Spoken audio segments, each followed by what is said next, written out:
Salam jumpa bersama saya Fabiola Kahena, dan berbahagia sekali hari ini IAKN Ambon lewat talkshow-nya di IAKN TV menghadirkan narasumber yang sangat luar biasa. Ini adalah sahabat-sahabat kami, para dosen, para pegawai, tenaga pendidikan dan mahasiswa IAKN Ambon yang beragama Muslim.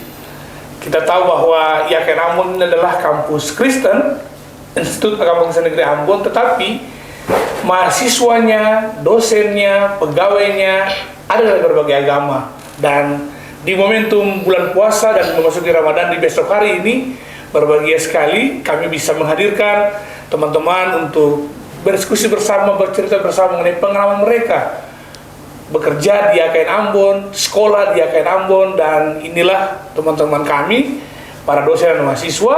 Ada Pak Muis Pika Hulan, ada Ibu Ernawati, ini Ibu Asyani Amelia Anwar, ini Ibu Hamsia Hasan, dan ini Pak Ajuan Tuhuteru yang jilbab hijau. Ini mahasiswa dari Prodi PAUD. Ya. Terima kasih sudah hadir bersama kami di IAKN TV di acara talkshow ini, dan sebentar lagi masuk ke Idul Fitri. Besok sudah Idul Fitri. Bagaimana puasa hampir lancar? Alhamdulillah lancar. Nah, ini menarik karena terlebih khusus Ibu Ernawati dan Ibu Amelia. Ini memang Ibu pegawai dan Ibu Amelia ini dosen yang memang semenjak jadi dosen dulu baru datang ke Ambon. Iya. Ibu Ernawati dari Bulukumba, Sulawesi Selatan. Bulukumba, Sulawesi Selatan. Kota Makassar. Jadi Bulukumba masih jauh lagi ya, dari masih jauh. Beberapa jam lagi ke. Sebelum masuk ke IAKN Ambon, bagaimana perasaan tinggal di Ambon? Iya. Ibu Erna?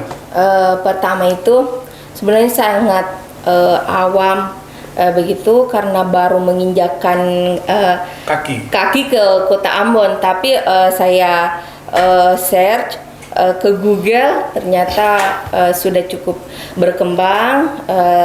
Terus pernah sebelum saya ke sini itu katanya Ambon itu terkenal dengan fanatiknya. Begitu, tapi pada saat masuk di sini, wah sangat toleransi. Ibu Amil?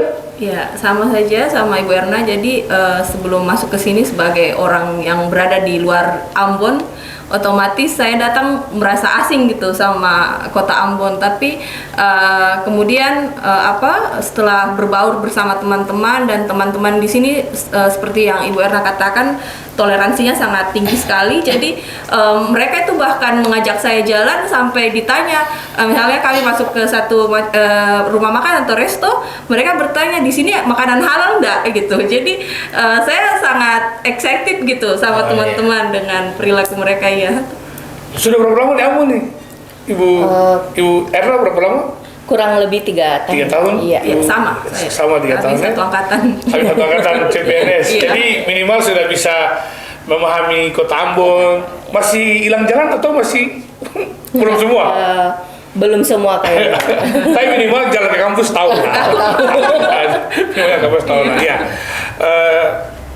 Ini terlebih khusus dalam bulan puasa ya. Kita memang sudah melewati puasa dan sudah mau Idul Fitri. Nah, saya ingin tanya saja, bagaimana pengalaman berpuasa di IAKN Ambon? Artinya ini kan kampus Kristen yang mayoritasnya Kristen semua. Pak Juan, gimana Pak Juan? Baik, terima kasih Pak Bio. Memang puasa itu salah satu yang sangat berat sebenarnya. Beratnya karena kita harus menahan makan. Dan godaan juga. Tapi ketika sampai di kampus, dulunya sebelum berbaur atau kemudian bergabung dengan keluarga besar IAKN, otomatis biasa saja. Karena posisinya kita ada di lingkungan yang memang mayoritas Muslim. Otomatis menahan makan ataupun lain-lain biasa. Karena memang seluruh lingkungannya memang menahan dalam situasi puasa. Betul. Tapi ketika kemudian berbaur di keluarga besar IAKN, sama sekali ketika orang membayangkan gimana rasanya ketika misalnya menahan makan misalnya, tapi kemudian ada di lingkungan yang makan itu biasa aja. Saya sendiri awalnya kalau misalnya dalam pikiran itu berat, tapi dalam menjalani itu sama sekali enggak. sama sekali tidak merasakan sesuatu yang berat. Bahkan misalnya ketika di fakultas sendiri itu ditanya, Pak Jun bisa makan nggak? Silakan makan aja nggak apa-apa. Kalau saya kan biasa aja. Artinya selama saya tidak ada punya keinginan untuk makan, kenapa harus batal? Jadi bukan menjadi sesuatu yang menghalangi ketika misalnya saya hadir di kampus di tengah-tengah fakultas, teman-teman dosen atau mahasiswa, bahkan ketika saya mengajar hal itu, saya tanya kemudian benar-benar lapar Pak, ya sudah beli makan. Mereka makan dalam kelas, dalam posisi saya puasa, dan tidak menjadi sesuatu yang sangat menghalangi saya untuk kemudian menjalankan puasa saya. Itu adalah apa ya? Sisi toleransi yang memang saya peroleh selama proses kemudian bergabung di keluarga besar KBI-KM. Jadi puasa bukan menjadi sesuatu yang harus sekat atau ada terhalang ya. Sehingga kita kemudian melarangkan situasi orang lain yang justru mereka punya hak juga dalam situasi itu. Kita punya hak punya puasa, tapi orang lain juga punya hak untuk kemudian makan karena itu bagian daripada kebutuhan. Jadi puasa ini Pak Juan kalau lulus dengan baik laut nih kayaknya. Puasanya. Jadi itu ujiannya berat tapi lolos. Bukan, sudah menjadi sesuatu yang biasa. Iya, siap. Pemis, bagaimana Pemis? Ya, kalau saya sendiri, saya mengingat satu kalimat dari Gus Dur, kebetulan saya dari NU. Gus Dur mengatakan bahwa kita akan menjadi muslim yang terhormat apabila kita menghormati orang yang tidak berpuasa. Iya, Nah, artinya dalam tafsir Al-Quran sendiri mengatakan bahwa puasa ini hanya untuk orang-orang yang beriman. Nah, jadi ketika ada godaan atau apapun di situ, kalau batin kita sudah, keimanan kita sudah kuat, maka kita tidak akan terpengaruh dengan apapun yang ada di luar kita. Nah, dan ketika saya masuk ke IAKN, di dalam Al-Quran itu ada yang namanya ukhuwah basariyah, persaudaraan sesama manusia. Dengan adanya ukhuwah basariyah itu kita juga mentoleransikan teman-teman yang tidak berpuasa, dan teman-teman di sini juga sangat luar biasa, sangat bertoleransi kepada kita.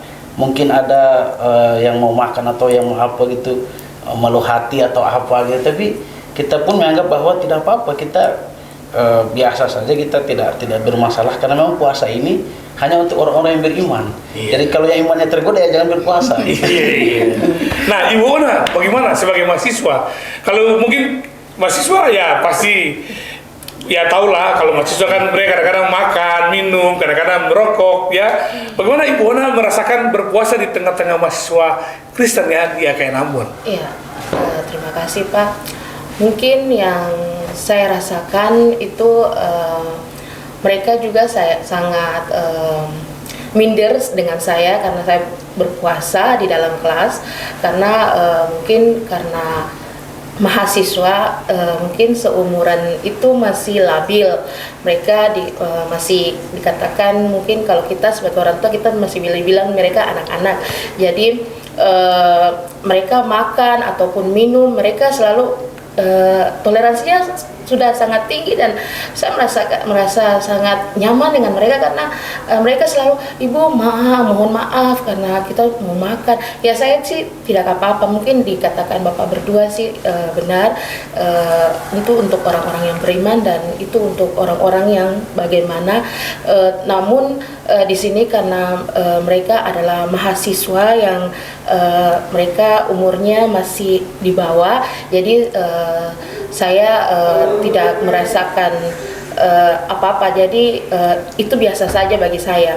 Dan saya juga merasa mereka sangat toleran dalam setiap perkataan ataupun dalam setiap perbuatan yang di bulan Ramadan ini yang memang menurut saya itu tidak bisa bagi saya bagi saya muslim, tapi mereka selalu dengan kata yang sangat santun, Ibu maaf kita ada makan ini ya Ibu, mohon maaf ya tidak apa-apa.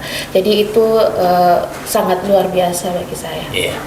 Ibu Amel dan Ibu Erna, semenjak juga di IAKN Ambon, kan IAKN Ambon ini kan menggunakan tagline bahwa IAKN Ambon kampus harmoni dalam keragaman. Bahkan kami punya rumah moderasi beragama, dan itu hampir itu mungkin yang pertama di kampus PT Kris di PTKN mungkin ya, itu yang pertama. Dan bagaimana Ibu Amel dan Ibu Ernawati merasakan penerimaan di sini? Ya. Silakan. Oke, terima kasih Pak. Saya merasa sangat sangat diterima di mana kita sebagai kaum di minoritas ini sangat diterima. Kenapa saya katakan demikian? Di mana pada salah satunya contoh pada saat kita berpuasa, etika teman-teman atau mahasiswa itu sangat tinggi. Pernah satu kejadian itu saya bertemu dengan mahasiswa pas saya di bulan puasa. Mahasiswa ini tahu kata kita puasa. Terus langsung mahasiswa itu pas minum langsung dia sembunyikan. Wow, sangat. Dan saya itu baru pertama merasakan kejadian tersebut karena mungkin selama ini ada satu komunitas iya gitu, betul ya. Dan saya sangat bersyukur juga di mana kampus ini dapat mendirikan musola.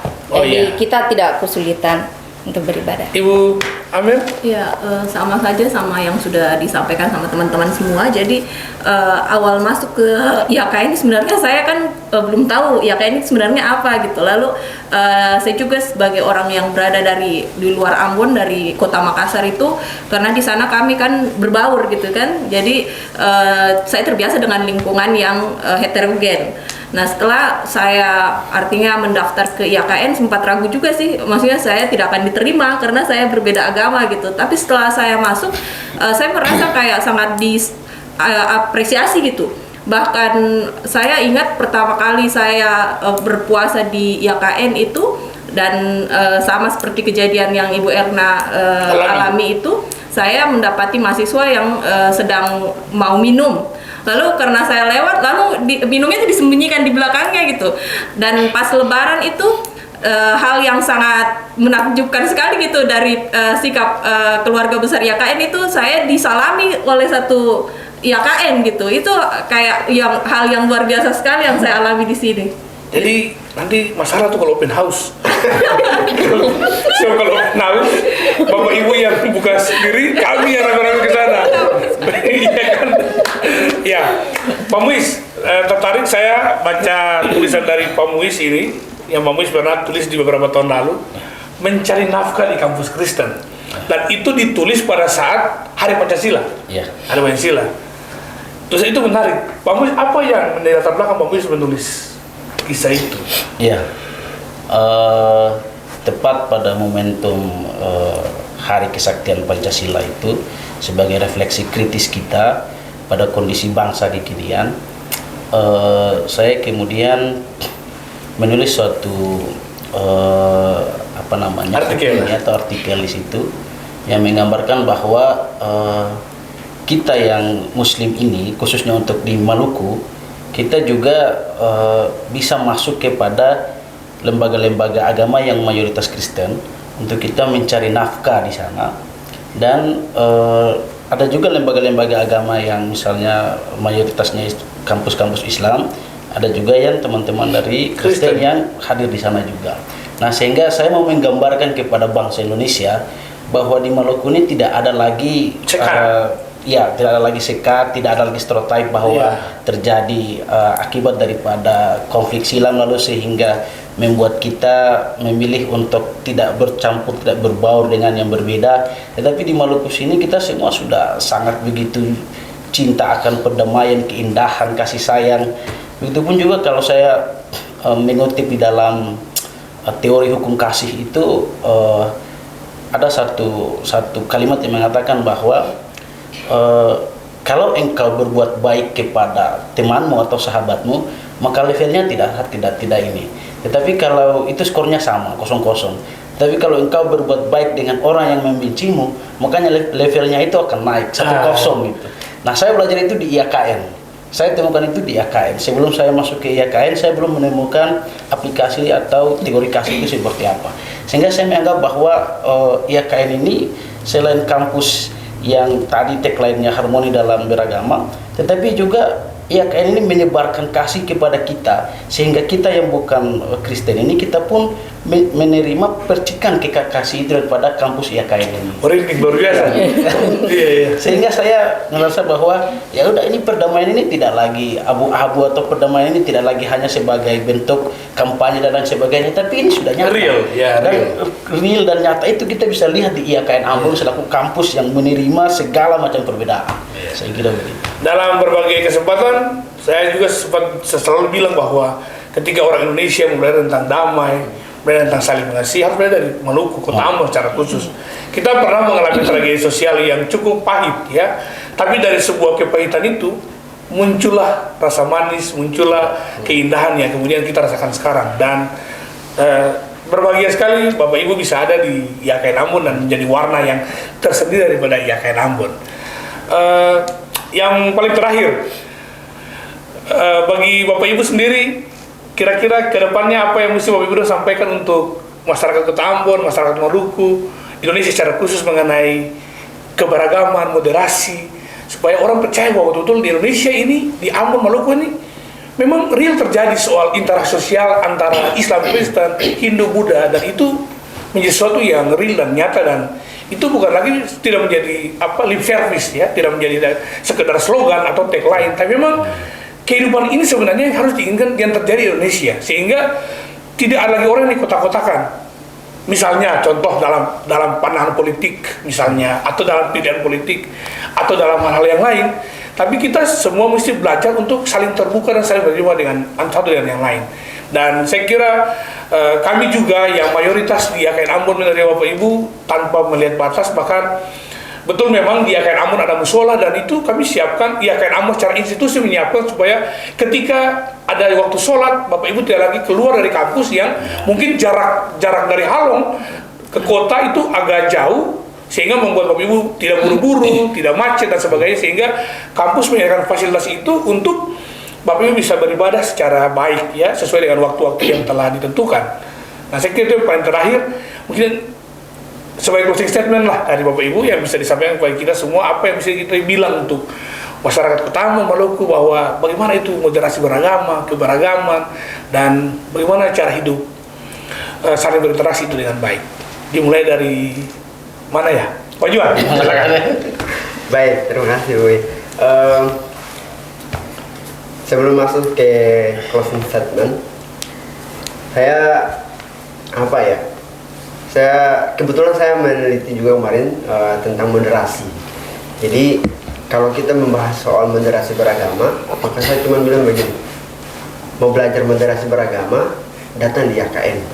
Sebab bukan hanya soal konsep, tapi IAKN itu mengaplikasikan sisi moderasi beragama dalam kehidupan sosial, kehidupan akademiknya, mulai dari dosen, pegawai, bahkan sampai ke tingkat mahasiswa. Dan itu real, bukan sebatas konsep saja. Kalau misalnya membicarakan konsep, semua institusi pendidikan mungkin bisa membicarakan.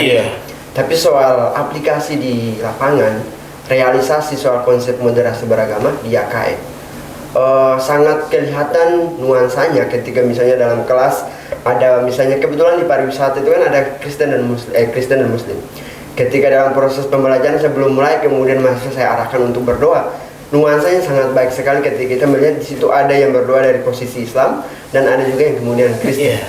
Dan salah satu foto saya yang saya ambil itu kemudian dilihat dan saya buatkan di blog, itu sangat diapresiasi oleh teman-teman komunitas dalam satu ruang yang sama. Ya, satu ruang yang sama.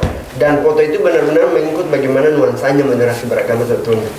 Nah, jadi mau belajar tentang konsep moderasi beragama, silakan datang di IAKN Ambon, karena disinilah moratorium daripada moderasi beragama itu sendiri. Luar biasa. Ibu Wirna? Oke.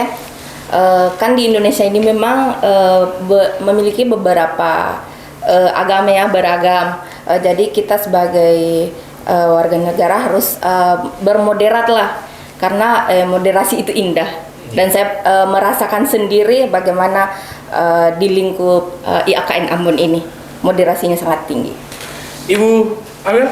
Ya, sama juga. Jadi saya kembali itu saja kepada konsep katanya kalau kamu merasa kamu beragama, kamu tidak akan berbuat menjelek-jelekan atau berpandangan negatif terhadap sesuatu yang menjadi berbeda dari diri kamu gitu. Jadi saya juga di sini setelah masuk di AKN dijadikan sebagai sekretaris moderasi.